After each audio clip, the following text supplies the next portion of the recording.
Good morning, Hanna. Thank you so much for having us. Good morning, and thank you for inviting me. Thanks a lot, I appreciate it. You are in Valencia presenting Upshot. When did you join the project, and how long did it take to produce? Yeah, the project, the director Mahal Haj, she sent me the script in 2022. And when I read the script, I felt it. I felt it's like, you know, when somebody put like cold water in your back. And in that time, I was really busy shooting feature film, and I told her, please, Maha, let's keep it, and I promise you that this film it will happen. And after that, in October 2023, when the war happened in Gaza, because the film kind of related to what's going on in Gaza, even it's written before the genocide war in Gaza, we felt that this is the time that we need to produce this film to tell our own people's stories and how much this narrative should be out. So we begin really fast the process of the producing to secure finance. We called friend, we called everybody, and we say, let's do it. This is the time for this kind of film and for our people that we need to tell their stories. I wanted to ask you about that. It's a really tough story, one that speaks to an open wound in the Palestinian people. What made you want to participate in the project as a producer? When you read the script, what you felt? If you can elaborate a little bit more on that, please. Yeah, it's we are living in Palestine under occupation from long time now, and there is thousands of stories, and it's human stories, and always we have this question about losing your family, losing your kids, losing your home. What's this mean? And usually how the media present this, it's just the numbers, you know, like hundreds killed every day, and just, yeah, there is 100 kills, but okay, there is hundreds of stories behind these hundreds, and each one of these, if still alive, they have stories, they have future, they have life. They can be filmmakers, they can be musicians, they can be doctors, they can be whatever they want, you know.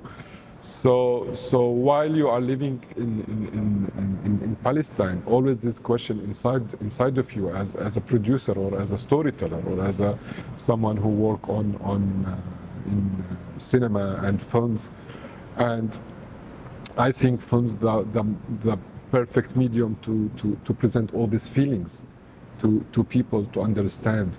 So for me, this project and other projects, it's really important, as I said, how much our narrative as Palestinians should be out and should still alive, because we're facing a lot of distortion of our narrative. The film has traveled all over the world, from Locarno to Valencia. What has the reception been like? How has the public responded to the story? No, it's anybody, I think, who have a little bit of a humanity will receive this film in a perfect way, because the film is real sensitive, and the film is total about a human being, about losing your kids, and you don't want to lose them. And there is like denial of the reality, that you don't want to believe that you lose your kids, so you keep them living with you, but they are not. How difficult is to make films in Palestine today, or with a Palestine talent?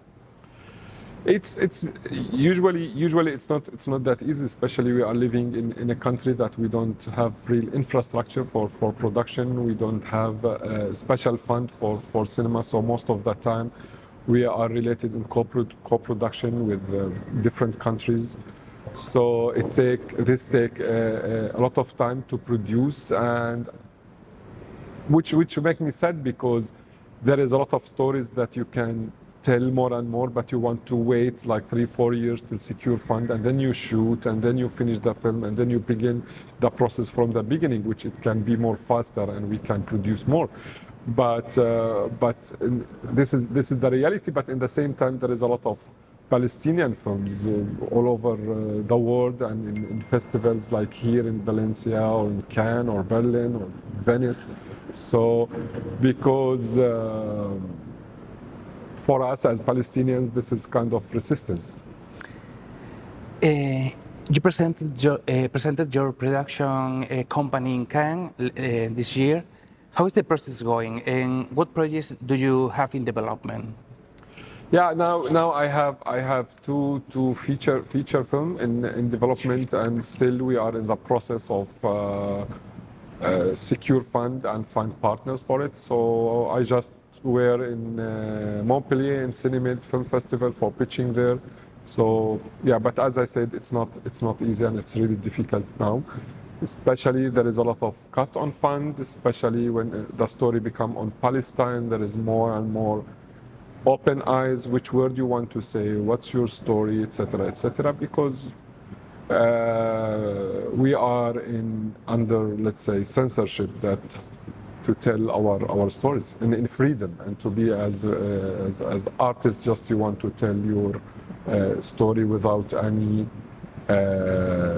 changing because the fund want this or want that. One last question. The teams behind No Other Land, The Voice of Hind Rajab, Palestine 36, have called for a stronger voice and condemnation from the international film community about the genocide and the suffering of the Palestinian people. Has the film industry done enough for the Palestinian filmmakers? The industry, what? Sorry? Has the film industry around the world support enough the Palestinian filmmakers?